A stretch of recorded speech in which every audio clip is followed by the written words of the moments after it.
HR Info. Engel fragt. Mit Philipp Engel. Egal ob Kopfweh, Bauchweh, Rückenschmerzen, für jedes Problem gibt es Globuli. Mein naturwissenschaftlicher Verstand allerdings sagt mir, lass das ist totaler Unsinn. Andererseits schwören viele Menschen darauf, selbst Menschen, die ansonsten völlig rational durchs Leben gehen. Weshalb mein Bauchgefühl mir sagt, naja, vielleicht ist ja doch was dran. Also, warum vertrauen so viele Menschen auf Behandlungsmethoden, die zumindest auf den ersten Blick ziemlich spirituell daherkommen? Sind Globuli mittlerweile eine Art Ersatzreligion? Das will ich heute rausfinden bei Engel fragt. Globuli sollen ja umso wirksamer sein, je stärker verdünnt der Wirkstoff auf den Zuckerperlchen ist. Das ist ja dann quasi so, wie wenn ich eine Schmerztablette in einen Fluss werfe, um ein paar Kilometer weiter unten einen tiefen Schluck aus dem Fluss zu nehmen, weil es so verdünnt dann wirksamer ist. Also das muss mir mal jemand erklären. Vor allem will ich erst mal wissen, wie werden Globuli eigentlich hergestellt. Dazu bin ich jetzt an der Uni Marburg mit Michael Keusken verabredet. Der ist Professor für Pharmazie und will mir das zeigen. Ich bin da wahnsinnig neugierig. Wie stellt man Globuli her? Ja, wie man Globuli herstellt, das können wir jetzt hier nicht machen, aber wir können halt homöopathische Verdünnungen herstellen, mit denen die Globuli anschließend imprägniert werden. Das wäre also jetzt hier meine pflanzliche Urtinktur. Das ist mein Ausgangsmaterial und wenn ich sage, ich mache eine 1:10 Verdünnung, da würde ich halt hier 10 Milliliter nehmen und dann mit verdünnten Alkohol. Die Kräutertinktur wird erst mit dem Alkohol verdünnt und dann verschüttelt. Dazu wird der Kolben mit der Lösung ein paar Mal auf eine Art Ledersack geklopft. Wie viele Schläge ist genau vorgeschrieben. So, das ist jetzt so eine Verdünnung 1:10? Das ist eine 1:10. Das würde im homöopathischen Verständnis halt nicht so gut wirken oder schwach wirken. Und da gilt eben halt für eben diese 10er-Potenzen 10 Schüttelschläge. Das können wir jetzt hier mal demonstrieren. Also 1, 2, 3, 4, 5, 6, 7, 8, 9, 10. So, das wäre jetzt also meine D1 und da kann man auch eine D2 draus machen. Das heißt dann, die D1 wird dann weiter 1:10 verdünnt und damit zu einer 1:100 Lösung und so weiter. Und sie wird angeblich immer wirksamer. Schütteln nicht vergessen. Wohl bekommt's. Und wie oft wird das jetzt verdünnt? Jetzt habe ich hier zum Beispiel eine D12. Ja. Das heißt, dass dieser Vorgang wird dann 12 Mal... Der würde 12 Mal wiederholt. Ich versuche das mal eben im Hirn auszurechnen.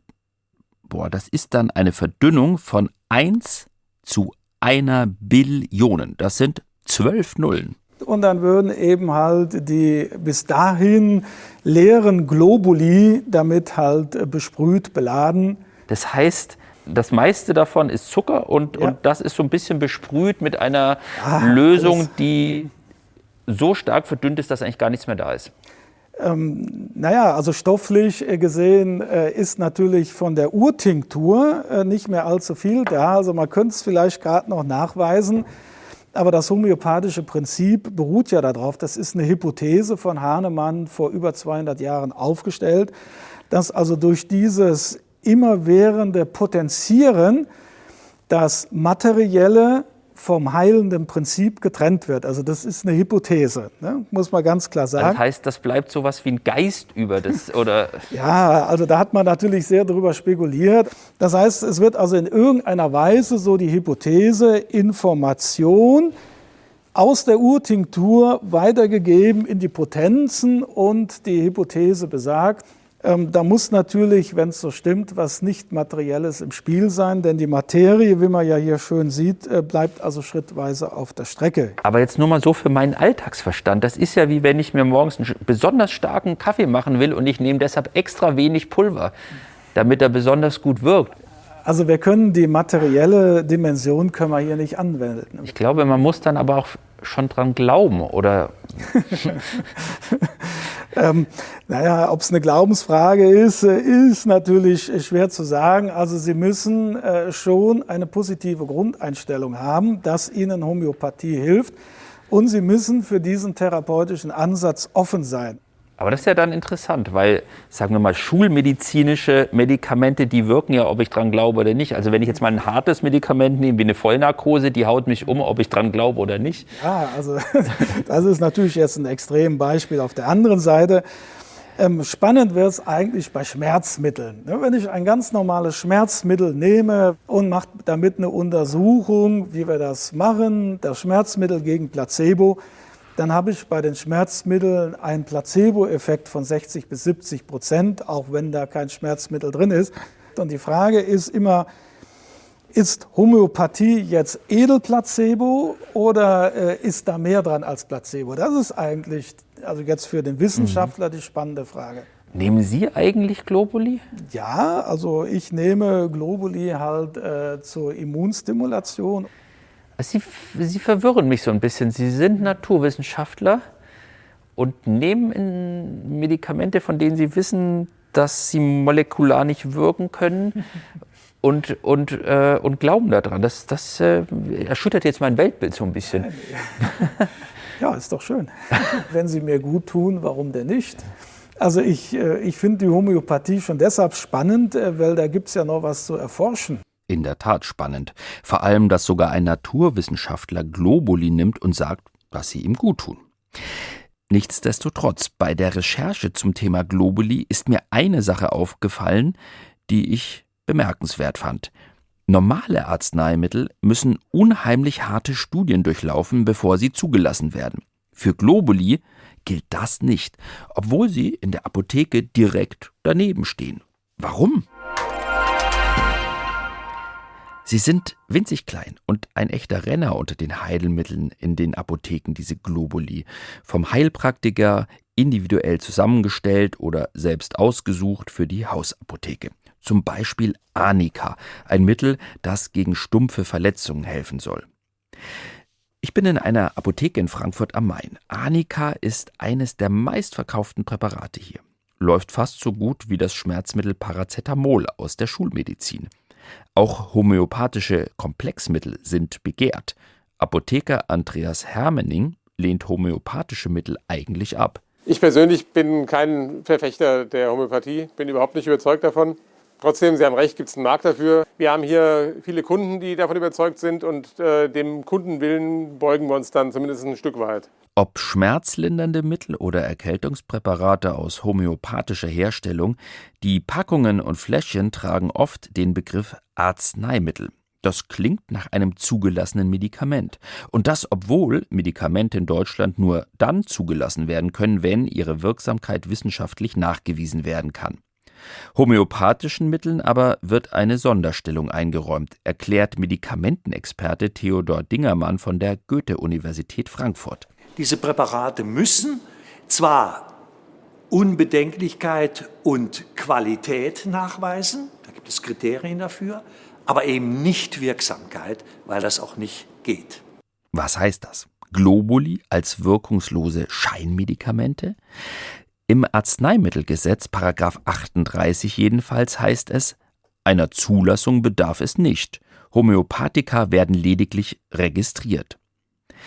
Wie kam es zu diesem Freibrief? Kritiker erklären das so: Als das Arzneimittelgesetz von 1976 im Jahr 2005 reformiert wurde, traute man sich nicht konsequent zu sein. Denn da homöopathische Mittel trotz unzähliger Studien bisher keinen Beweis ihrer Wirksamkeit liefern konnten, hätte eine Zulassungspflicht die Branche praktisch abgeschafft. Theodor Dingermann. Weil man nicht auf diese Gruppe von Arzneimitteln verzichten wollte, sie haben eine historische Bedeutung, viele Leute sind davon überzeugt und so weiter, ja, hat man hier eine Sonderregelung gestaltet, die dazu geführt hat, eben ganz konsequent auf diesen Wirksamkeitsnachweis zu verzichten. Und wer verschreibt und empfiehlt die richtigen Globuli in der richtigen Dosierung? Zum Beispiel Heilpraktiker. Die Prüfungsanforderungen an diese Berufsgruppe auch äußerst niederschwellig. Eine Ausbildung an einer Heilpraktikerschule ist nicht erforderlich. Jeder kann sich zur Zulassung anmelden, der 25 ist, ein Führungszeugnis mitbringt und mindestens einen Hauptschulabschluss hat. Bei den Gesundheitsämtern folgt dann eine sogenannte Überprüfung. Wie die aussieht, erklärt Petra Thiax-Jung vom Gesundheitsamt Frankfurt. Eine Überprüfung, die besteht aus einem schriftlichen Fragekatalog, der besteht aus 60 Fragen. Das wird im Multiple-Choice-System überprüft und die muss ich dann in 120 Minuten, also in 2 Stunden, beantworten und die werden dann ausgewertet und wenn ich 75% dieser Fragen korrekt beantwortet habe, werde ich dann noch obligatorisch zu einer mündlichen Prüfung eingeladen. Doch bei beiden Prüfungen geht es nicht um die Heilverfahren, die Heilpraktiker später anwenden werden.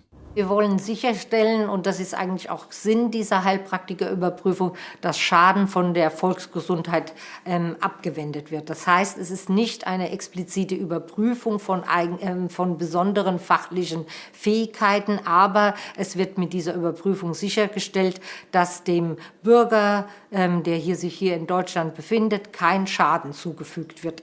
Sprich, Heilpraktiker und Heilpraktikerinnen müssen in der Lage sein zu erkennen, wo ihre Grenzen liegen, also wann sie Patienten unbedingt zur Schulmedizin schicken müssen. Die Rechtslage ist also klar. Heilpraktiker und Heilpraktikerinnen müssen keine ausgebildeten Fachleute sein und homöopathische Mittel müssen keinen wissenschaftlichen Wirksamkeitsnachweis liefern. Das wäre auch gar nicht möglich, sagen die Homöopathen, weil die Heilung durch alternative Medizin eben ganz anders funktioniere und deshalb mit klassischen wissenschaftlichen Kriterien auch gar nicht messbar wäre. Also reichlich verwirrend, diese Welt der Globuli. Sind das jetzt Zuckerkügelchen oder ist es eben doch Medizin? Andererseits, vielleicht ist es ja gerade der Placebo-Effekt, also die Erwartungshaltung, die hier besonders gut wirken kann. Stichwort Selbstheilungskräfte. Vielleicht ist die Homöopathie ja in gewisser Form eine Art spirituelle Form der Heilung. Wie sehen das Patienten? In Niddaau, einem kleinen Ort bei Frankfurt, bin ich jetzt verabredet mit Marion Hartner, die auf Globulis und deren Wirksamkeit schwört. Wann haben Sie denn angefangen mit Globuli? Ich hatte früher mehrere körperliche Probleme, bei denen mir wechselnde Ärzte nicht wirklich helfen konnten. Und damals bin ich dann zu der Homöopathin hin und hatte ein längeres Gespräch mit ihr. Und sie hat mir dann in so einem kleinen Röhrchen 4 Globuli abgefüllt, hat mir die mit nach Hause gegeben. Die habe ich genommen und die Beschwerden waren weg. Zack, über Nacht? Zack, über Nacht. Und sind auch nicht mehr aufgetaucht? Nein, sind nicht mehr aufgetaucht. Das ist echt strange. Ja. Und das fand ich damals phänomenal. Und es hat mich sehr beeindruckt. Und seitdem bin ich bei der Homöopathin in Behandlung. Vielleicht war da ja das erste Mal jemand, der Ihnen wirklich zugehört hat. Und allein das hat Sie gesund gemacht. Wie auch immer. Es hat mir auf alle Fälle geholfen. Alles andere zählte in dem Moment nicht für mich und auch heute noch nicht. Würden Sie sagen, man muss dran glauben, damit es wirkt? Nein. Man sollte nur nicht negativ dem gegenüberstehen. So Sind Sie ein rationaler Mensch? Ich denke schon, ja. Also sozusagen, Sie sagen, ich bin rationaler Mensch, Logik ist mir wichtig im Leben, aber ich akzeptiere das, dass dort was passiert, was mit Logik nicht zu fassen ist. Ja. Ist es für Sie so ein Gegenentwurf zur Schulmedizin oder ist es eher eine Ergänzung? Oder? Es kommt drauf an. Sagen wir mal, wenn man jetzt eine Mandelentzündung oder so hat, wenn man mit Bakterien zu tun hat, dann gehe ich schon erstmal zum normalen Arzt. Oder die Homöopathin hat gesagt, nach dem, was Sie mir da schildern, gehen Sie erstmal zum Arzt, lassen Sie das nochmal untersuchen. Das ist natürlich auch ein bisschen in der Verantwortung der Homöopathin oder des Homöopathen natürlich auch, da richtig zu reagieren und nicht einfach versuchen, die Leute zu heilen. Es wird dann schlimmer und schlimmer und es kommen vielleicht ganz schlimme Sachen bei raus. Haben Sie sonst noch Erfahrungen mit so Naturheilkunde gemacht?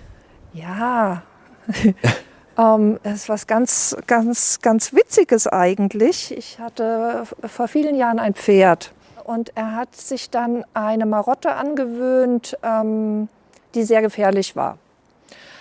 Und damals hat mir meine Schwiegermutter empfohlen, ich soll doch mal zu einer Kinesiologin gehen, bei der sie in Behandlung ist. Da habe ich mir auch gedacht, na, Kinesiologin, was soll das denn sein? Und da ich ja mein Pferd nicht zu ihr mitnehmen konnte, hat sie gesagt, bring doch einfach ein Bild mit. Und das habe ich dann auch getan, bin ganz skeptisch, ehrlich gesagt, dorthin. Und da hat sie aufgrund des Bildes und meinem Unterbewusstsein, ja, hat sie mein Pferd geheilt. Wie auch immer. Ist strange.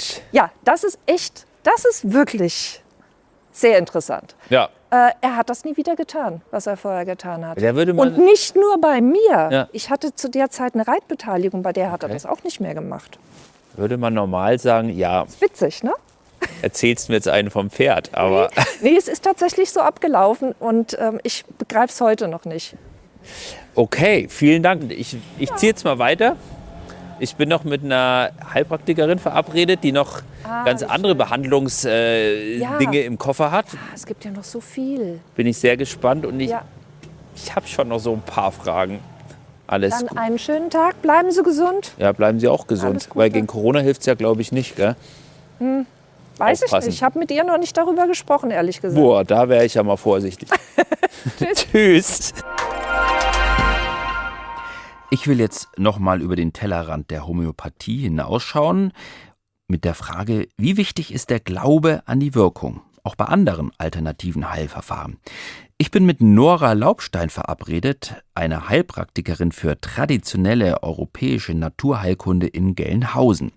Wegen Corona treffen wir uns nicht in ihrer Praxis, sondern in einem großen Seminarraum. Jetzt sitzen wir hier so Corona-bedingt mit viel Abstand. Aber wenn ich jetzt Patient wäre und bei Ihnen in der Praxis wäre und ich käme, sagen wir mal, mit Heuschnupfen zu Ihnen, wie würde so eine Behandlung bei Ihnen aussehen? Ich erfrage natürlich die Umstände und ich untersuche den Patienten und mache weiterführende Diagnostik im Labor, um dann erstmal der Sache auf die Schliche zu kommen. Allein der zeitliche Aufwand liegt zum Beispiel bei 1,5 Stunden. Und in diesen 1,5 Stunden werden natürlich viele, viele Dinge abgefragt. Also Sie schauen sich dann mehr so den ganzen Menschen an. Das sehe ich schon aus diesem Zeitumfang, 1,5 Stunden, hat man beim Hausarzt natürlich nie, höchstens vielleicht im Wartezimmer. Was fragen Sie dann da alles ab? Alles, vom Schlafen über die Ernährung, über die Vorgeschichte, wie sieht es aus mit Schwitzen, Sensitivitätsstörungen. Also es ist ein umfassendes Befragen, um dann herauszubekommen, was ist das Gesamtbild des Patienten. Was sind denn das für Behandlungsmethoden, mit denen Sie arbeiten, die ich vielleicht so vom Hausarzt nicht kenne? Die Behandlung in der traditionellen europäischen Naturheilkunde, die sind auch vielseitig. Dazu gehört das klassische Schröpfen, die Blutegelbehandlung. Dann gibt es noch den klassischen Aderlass, da gehört die Neuraltherapie dazu. Da gehört die Eigenblutbehandlung dazu. Da gehören also viele Verfahren dazu. Was würden Sie sagen, welche Rolle spielt der Glaube beim Gesundwerden? Das Wort Glauben, meiner Meinung nach, hat die Bedeutung der Öffnung, sich zu öffnen. Ein Gebet ist ja auch eine Öffnung des Kanals zu einer vermuteten, übergeordneten Kraft. Ich habe ja so als Frage heute, ob die Hinwendung zur Naturmedizin, die man bei vielen Menschen feststellt, was damit zu tun hat, dass sozusagen der Glaube verloren gegangen ist bei vielen und das jetzt so eine Art Ersatzreligion ist. Ich würde es anders formulieren. Ich würde sagen, die meisten Menschen wissen, dass sie Teil dieses Planeten sind. Und das Urwissen ist, wir sind Teil eines großen Ganzen. Und sie entdecken das wieder. Technik ist nur das, was der Mensch daraus macht. Der Planet, die Erde, mit den ganzen Bedingungen, die Elemente, das ist existent, das ist da. Und damit, an diese Kraft, da vertrauen die Menschen drauf. Haben Sie was gegen die Schulmedizin? Nein, also ich muss sagen, ich bewundere die Notfallchirurgie und die Akutmedizin möchte ich nicht missen. Das heißt also, wir sind sowieso angehalten, sofort, wenn da eine Notfallsituation sich aufbaut, dann wählen wir die 112 oder ich schicke den Patienten, wenn es nicht so dramatisch ist, sofort zum Facharzt. Das heißt, Sie sagen, Ihre Medizin hat klare Grenzen. Absolut, absolut. Gibt es Heilmethoden, wo Sie sagen, also ich bin ja für vieles offen und die Welt ist groß, aber da steige ich aus, da bin ich raus? Nein, ich würde definitiv sagen, es gibt nichts, was es nicht gibt. Wobei manche Menschen auf der Suche nach Heilung schon sehr weite Wege gehen, manchmal bis zurück in längst vergangene Zeiten und frühere Leben. Simone, die ihren Nachnamen nicht nennen möchte, hat seit 3 Jahren Herzrasen. Seit kurzem sehr akut. Heilpraktikerin Natalia Ebert soll helfen. Dann erzähl doch einfach, was dein Thema heute ist. Mein Thema ist heute das körperliche Problem. Und zwar jetzt ganz arg wieder, dass nach dem Essen der Puls hochschnellt. Ne? Hausarzt und Kardiologe haben Simone gründlich untersucht. Ihr Herz ist gesund. Die Beschwerden ließen sich nicht klären. Die Heilpraktikerin versucht jetzt über sogenannte Theta-Wellen ihres eigenen Gehirns Zugang zu Simones Unterbewusstsein zu bekommen. Im Moment sehe ich noch nicht viel, nur eine junge Frau. Mhm. Ist diese junge Frau, das bist du oder jemand anderer? Erster Gedanke. Bin ich. Durch gezielte Fragen will die Heilpraktikerin herausgefunden haben, dass Simone in ein früheres Leben zurückgeführt werden muss. Simone sieht sich dort als eine junge Frau in England im Jahr 1750. In diesem früheren Leben soll der Schlüssel zum Herzrasen liegen. Dann war ich eben diese Maria 1750, die eben dieses Erlebnis gehabt hat und damals beschlossen hat, auch auf der Seelenebene, sich von der Liebe abzuschneiden, abzugrenzen. Und das war ja jetzt letztendlich mein Problem. Simone glaubt fest daran, diese Maria zu sein.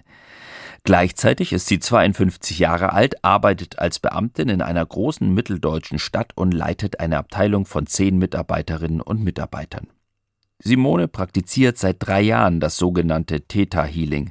Natalia Ebert erklärt, wie das angeblich funktionieren soll. Das ist energetisch-hypnotische Technik. Dann gibt es dieses Phänomen, ganz besonderes Phänomen, bei dieser Gehirnwellenfrequenz, dass unser Unterbewusstsein sich einfach öffnet und wir Zugang bekommen zu allen Informationen, die im Universum sind, die in unserer Zelle, in unserem DNA sind und in unserem Unterbewusstsein. Mit ihren Gehirnwellen auf der Theta-Frequenz könne sie sich mit Simones Unterbewusstsein verbinden. Wenn ich zum Beispiel mir sage, jetzt brauche ich Informationen über diese Person oder über ein Ereignis, was auch immer.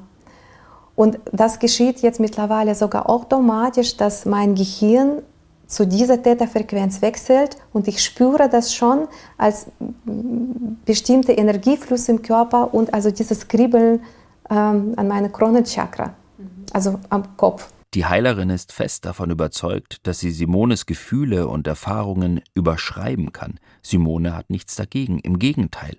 Und die beiden Frauen gehen sogar noch weiter. Sie glauben, in diesem meditativen Zustand mental auf Simones DNA, also ihren genetischen Code, einwirken zu können. Effekt also davon ist ja, dass wir das heilen und nämlich direkt in unsere DNA. Wir können diese genetische Krankheiten, also diese Last, die da vielleicht übernommen wurde, über die Gene komplett heilen.